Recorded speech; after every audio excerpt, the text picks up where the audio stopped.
I signed for them after the Euros, and after my first day's training, I was driving home. I was actually thinking, regretting it. What have I done? Like I walked into a circus. It's amazing, isn't it? It's a shortened Deal or No Deals today. Phil is here with us. Phil, good morning to you. Good morning, how are you doing? So we're going to be as rapid fire with this as we possibly can, okay? Yeah.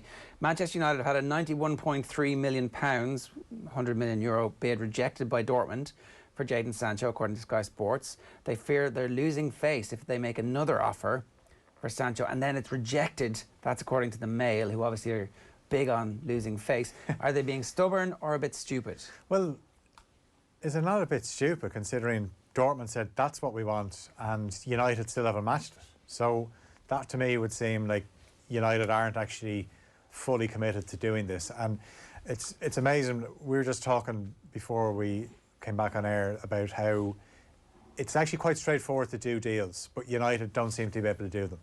That's the point Gary Neville's making on Twitter this morning. All the clubs are doing it. Why can't United do it? The club the size of United can't get deals done. I get that they're shopping from a different market than a lot of the other clubs in the Premier League, because they have to go for quality. They have to go for the A-listers because they don't have enough A-listers in their squad at the moment. And they haven't been able to develop players into A-listers themselves. Let's talk briefly about, so Luka Jovic, apparently they've joined the race for that. They're also apparently in the race for Ousmane Dembele. This is if the Sancho stuff doesn't happen.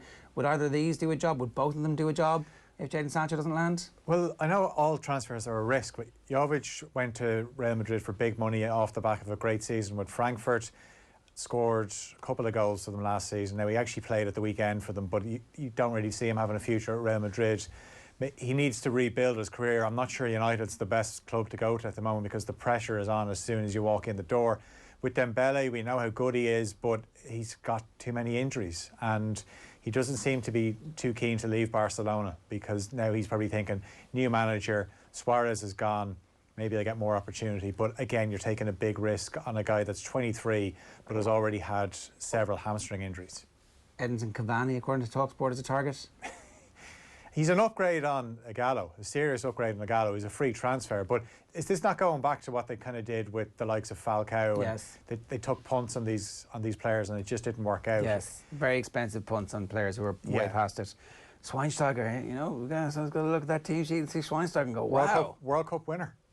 Manchester City have announced the signing of Ruben Dias for 65 million, with Nicolas Otamendi going the other way for less than 14, which is a haircut of 26 million at least on what they paid for Otamendi. Guardiola apparently wants to sign a new left back before the transfer window shuts. He agrees with us that their fullbacks are actually a bit rubbish at the moment.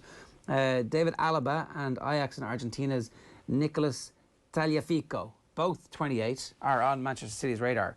These would both improve Manchester City's defence, right? Yeah, obviously Alaba would be a better player to get because he can play anywhere across the back line. He can also play into midfield, where obviously Guardiola will probably end up playing him anyway. But the worry for Manchester City is, regardless of who they get, it's the mentality of this squad now. The real concern is there's spells and games where they look so vulnerable. Wolves obviously scored in the first game.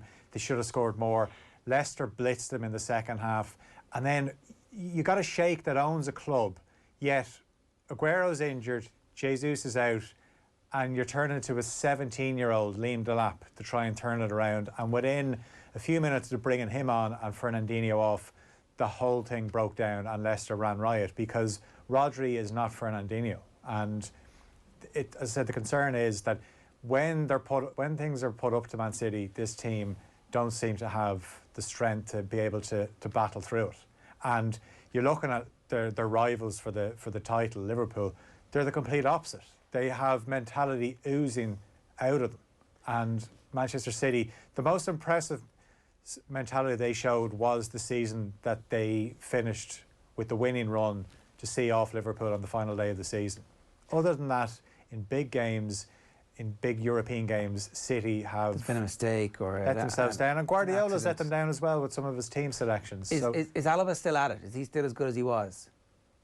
He's been playing centre-back for Bayern, and obviously, you know, the way they play with the high line, they attack with the full-backs. So it'd be a little bit of a different experience for him. He's not going to get... You know, can you imagine Alaba playing those games where they're just putting balls in on top of him? Like pace and ability on the ball is where Alaba is an excellent player, but physicality, I'm not sure. Okay, so sorry, if they sign him, do you expect him to play fullback? I mean, what is a fullback with Pep Guardiola? You're up over the halfway line.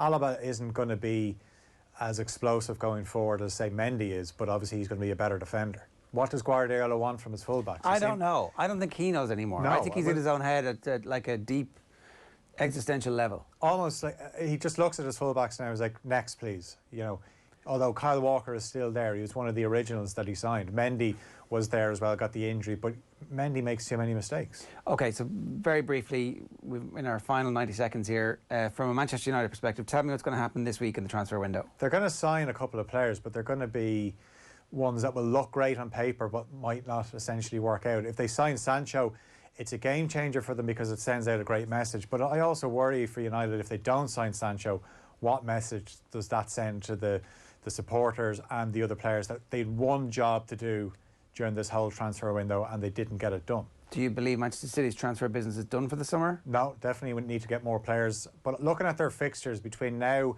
and, say, their next 8 games, there's so many of those games, honestly, I can't make a legitimate case for City to absolutely nail on to win these games. Even the Leeds game this Saturday could be an absolute nightmare for City given how Leeds play. They're going to get chances.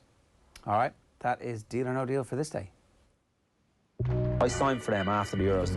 After my first day's training, I was driving home. I was actually thinking, Regretting it. what have I done? Like I walked into a circus. It's amazing, isn't it?